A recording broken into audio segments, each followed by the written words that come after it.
listener production. Welcome to Take a Hike podcast, a podcast that's going to be taking you through North Queensland's best parks and trails. Guiding us through the podcast today from the Townsville Bushwalking Club is Cherry Judge, Lewin Warnicky, and I'm Blair Woodcock. I've got to say, guys, it has been a wet couple of weeks. It has been. Like, I saw on Facebook the other day, just the Mount Louisa community page, which is, my community. Someone said that since the start of February, there's already been nearly 200 mils of rain in like 6 or 7 days. It's insane. Wow.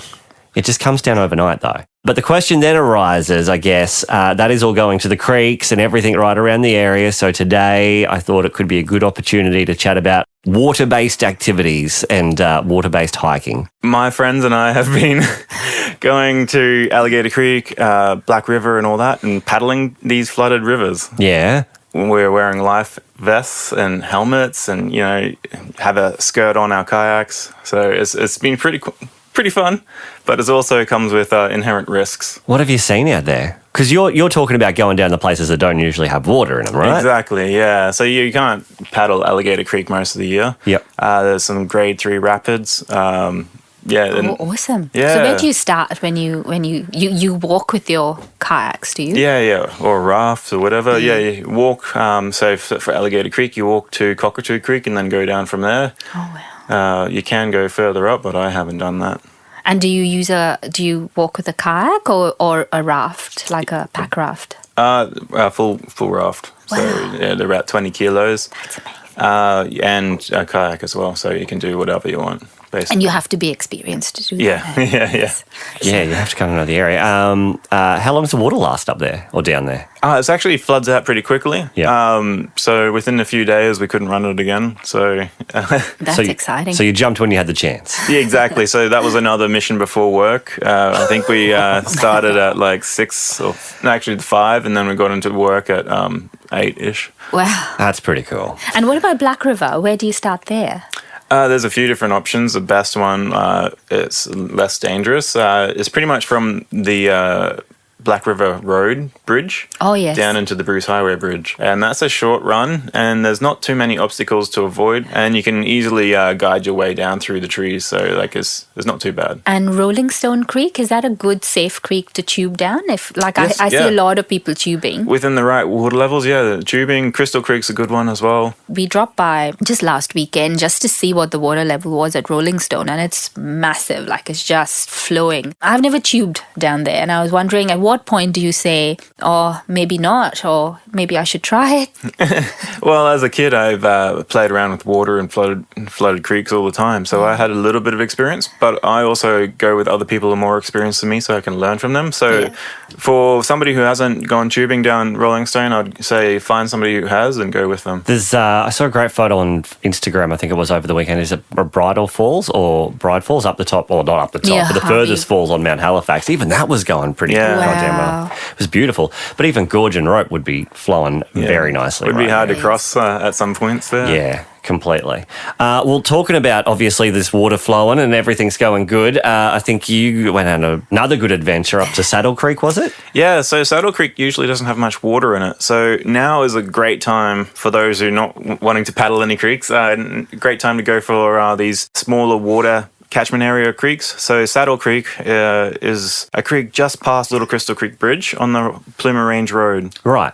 So if you go up the range a little bit further, there's a pullover area on your right. Mm-hmm. There's a big flat area. That's the old camp that they used to create the road and the depression. And the hill there is called The Saddle, and the creek that flows down is Saddle Creek. So we started there, walked down through the long grass, and there's a bit of vines and everything, into the creek, and then there's a few little cascades, waterfalls on the way down, and finishing up at Paradise Waterhole. That sounds so beautiful. So the thing is, you need to know navigation and you need knowledge of how the creeks flow to be able to do this walk. Yeah, so there's a few areas where we had to go bush around some big drops. Yeah. Navigation's fairly simple. You're just following the creek, but when you go in and out of the creek, you need to be mindful of which side you left on. Yes. Yeah, Yes. big time. So the advice to anyone who's interested in doing this walk is email the Bushwalking Club. Yeah, 'cause Townsville Bushwalking Club. Because this isn't marked. This isn't a completely Yeah. off-trail hike, right? Yeah, off track. Yeah. So, yeah. It's about 3 kilometers as the crow flies, but you can expect to take a full day there, I was gonna especially say. if you're enjoying the little pools and whatnot there. Yes, I mean, there's so many people just assume mistakenly that it's 5 kilometers or 3 kilometers and it's going to be easy peasy, but no, it'll take you about a good 5 to 6 Reminds hours. me of that Maggie Island day. Yes, just a short 2K walk. Yeah. Short walk, just a long time to do it. All right, and especially something like that on the edge of Paluma where it could be completely pissing down on the other side, especially up in the range. That means that in a couple of hours, potentially, that's going to hit the creek, right? Yes. So you've got to be very cautious of weather and everything. This is not just an average, what are we going to do today? Let's go do this. Yeah, so if it's got a fairly large catchment area, creeks can flash flood, and they can flash flood within minutes. So you'll just see the water rising suddenly, and it's quite a hazard. Not so much up here, it can happen, but around the world, especially if you're in canyons, slot canyons, you just need to watch out for that. It happens a lot near Babinda, hey, around the boulders. Yeah. And we find that almost every rainy wet season you'll have someone who's come to a tragic end because Yeah. So what about your gear? How do you guys waterproof your gear? So I like having a pack liner. An official pack line. An official pack liner. So Kathmandu sell them. Sure, Anaconda do as well. Yeah. They're quite cheap. They're reusable. They last years. I avoid anyway. Just the waterproofing last year's? Yeah. Yeah? Yeah. Sweet. As dry bags, as long as you do them up properly, so you don't have any creases in the wraps. Yeah. Then they're pretty waterproof. If you're going to submerge them, you need to like double dry bag them or even triple. I was going to find, because some of my small stuff sacks that were meant to be waterproof have lost all of that, or are losing some of it now, so... Oh, yeah, depending on what the dry bag's made out of. If they're cheaper versions, sometimes the lining, Yeah, you know me. So, No. I've bought some off eBay long time ago, and they're just made of like material, and then they spray coat them with plastic, and that really goes really quick. Like you get one use out of them, so there's no point. And Townsville kind of, our region's weather is not very kind on camping gear either. No, or the humidity. Yeah, so storage, always store it inside rather than in the garage or shed because, I find that items that are stored in the garage tend to last less. And hang them up as well. So your sleeping bags, your tents. Flat. Yeah, all of my stuff, Flat, all of my down stuff is just unstuffed in a nice loose bag. So waterproofing... Yeah, so I wouldn't use any garbage bags. Single use like at all. me? I have. I have. I think we all have, but try not to. Yes. In this day and age, you're right. They are cheap. They're inexpensive and easy to find, but they are definitely not the environmental. So a big stuff sack from Anaconda or or Kathmandu individually. Yeah. Try They that. cost about $38-40, but it'll last you for a long time. Yeah, my Makes partner sense. Jody, she likes to dry bag her phone on every trip we do, even if it's not raining. So there's that option as well. I know I'm taken away from the waterproofing stuff, going down the environmentalist line now, but I'm sorry. I love Ziploc bags. You're looking at me with daggers, I understand.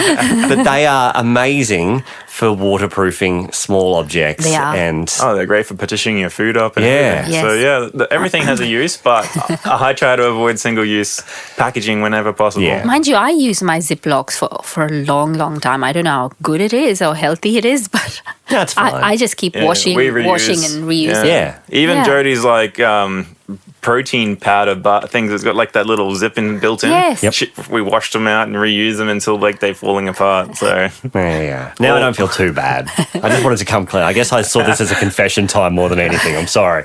Yeah, I keep my keys in a Ziploc and my phone as well. Yeah. Yeah. All right, we've gone well away from where we should have gone. Okay. Let's get back to walking in the creek because the Townsville Bushwalking Club's got another big one coming up this weekend, I believe. Yes. that's correct. And that's Dolby Creek and Junction Falls.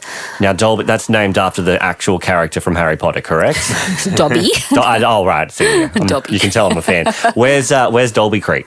It's near Crystal Creek in the dam area, so Bloomer Dam. Right. And it flows into Crystal Creek. It's one of the tributaries too. Yeah, so it flows up. So it's pretty much a creek-based walk, and you are again similar to the Saddle Creek one. You are navigating off track completely, and you're going in and out of the creek bed depending on what the next drop is. It's stunning. You see these lovely little mini waterfalls, and it's just a beautiful, beautiful walk. Beautiful places to swim. But if navigation isn't your forte, come and join the club. Yes, sure. We'll take care of that for you. I was about to say, I've done a few creek walks with the club before. So if, as you were saying before, you go with more experienced people, you can understand and you start to learn yourself. The Townsville Bushwalking Club is one of the best places you can do that. TownsvilleBushwalkingClub.com.